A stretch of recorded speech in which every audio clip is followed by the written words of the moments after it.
Hey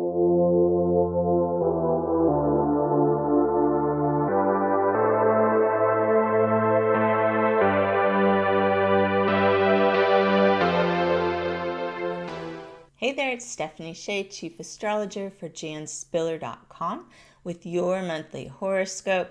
This one's for you, Taurus, for July 2021. And I've got a lot of good news to report. Now, some of this month's astrology could feel challenging for you, but you're going to have the astrological support you need to push forward. We are finished with Eclipse Season and Mercury will be direct this month. So we clear the shadow phase of Mercury's last retrograde cycle on July the 8th. And that's perfect timing because our new moon this month is July the 9th. And that's going to help you get some new ideas off the ground as well as make new connections. So let's look at this new moon. It is July the 9th at 18 degrees of Cancer, and this will support intentions related to written or verbal presentations. If you're doing any marketing, it's also good for working on relationships with siblings or neighbors, and it's fantastic for any type of education, learning, or research. So definitely share ideas with others and exchange information around this new moon. You can make a lot of good connections. On July the 11th, Mercury moves into Cancer, and it's going to stay in this sign all the way until July 26th.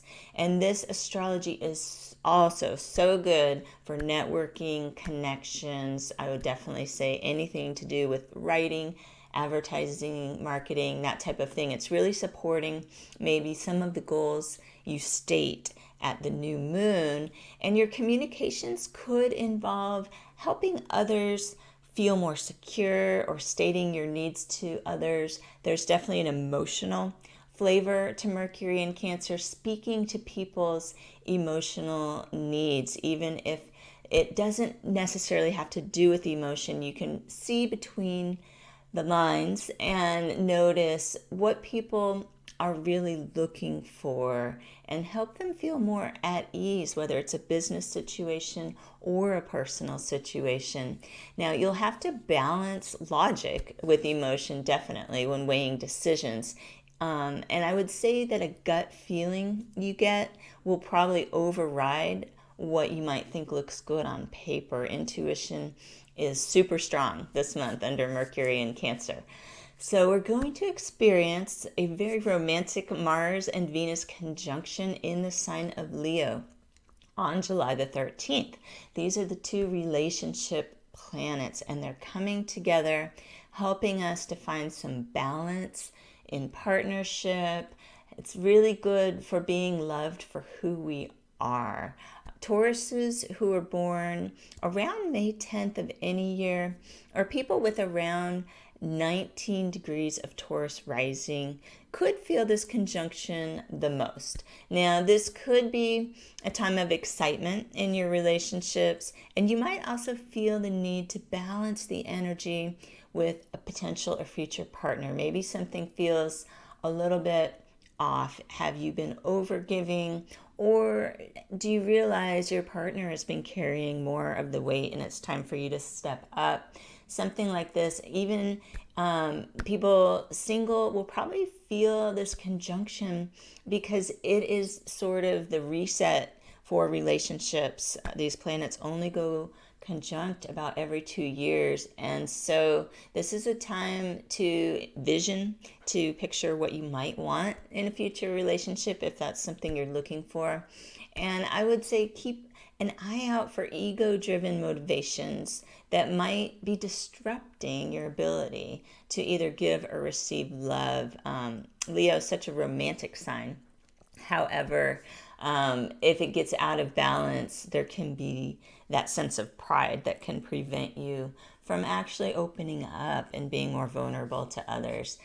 Now, we've got a full moon on July 23rd, and that's at 1 degree of Aquarius. This will highlight your career or public interactions. And if you were born on or around April 21st or you have around 1 degree Taurus rising, you might feel some tension at this full moon.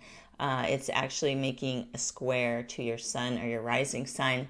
Take a step back and consider the facts and what's fair. What I like about the Aquarius full moon is it does highlight a sense of fairness and equity. So this is a time to assess that and see it kind of from a detached viewpoint. It's possible that you've been focusing so much on yourself that you've overlooked an opportunity that's available to you if you're willing to collaborate and compromise. So take a look at some of those themes around the full moon.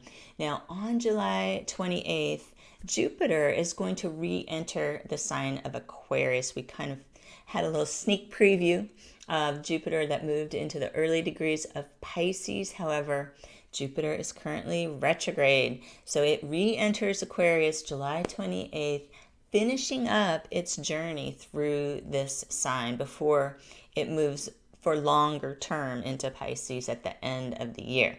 So between July 28th and December 27th, you're going to be especially well positioned for career changes that could manifest in the form of a raise, promotion, or more free time, depending on what you're looking for. You'll need to put in more of your own elbow grease, so to speak, between now and October 18th toward any type of big picture goals or career goals, because Jupiter will be retrograde. But the effort you put forth in the coming months can really pay off after Jupiter stations direct October 19th. So keep all that in mind. There's a lot of proactive actions you can take now that will help you when the astrology shifts as we move through the year. So I hope you can make the most of July's astrology. There's definitely some positive energies, and I think you'll be able to make the most of any challenges that arise as well. And be safe and be well. I look forward to seeing you here next month with your horoscope.